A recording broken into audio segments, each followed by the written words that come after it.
અમારા રાજકોટ દસનામ ગોસ્વામી સમાજ દ્વારા હમણાં 4-5 દિવસ પહેલાં નગર પીપળિયા ગામ ખાતે વર્ષો જૂનું પૌરાણિક મહાદેવના મંદિરની અંદર 350-400 વર્ષથી અમારા એક જ પરિવારના લોકો વારસાગત પૂજા સેવા કરે છે। આ મંદિરની અંદર એક સામાન્ય એવા બિલીપત્ર તોડવા બાબતમાં 151 કરી અને પોલીસે ગેરકાયદેસર રીતે અમારા મહંતને માર્યા, 2 ફાર્મ માર્યા, 24 કલાક કસ્ટડીમાં રાખ્યા અને રવિવારે એને છોડ્યા।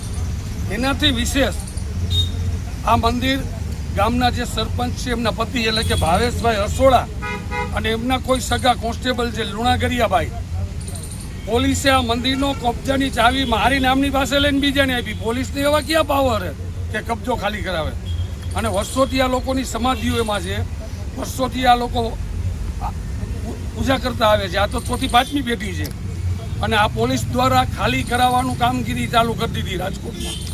અને આ કામગીરીના સખત વિરોધમાં આજે સમગ્ર દસનામ ગોસ્વામી સમાજ એસપી સાહેબને આવેદનપત્ર આપી અને યોગ્ય પગલાં લેવાય અને જે કોન્સ્ટેબલે આને મારીને ચાવી લઈ લીધી છે, કબજો ખાલી કરાવવાનો પ્રયત્ન કર્યો છે ગેરકાયદેસર રીતે, કોઈ પણ કોર્ટનો ઓર્ડર નથી, કોઈ પણ સરકારી હુકમ નથી અને પોલીસે મારીને ચાવી બીજાને આપી દીધી।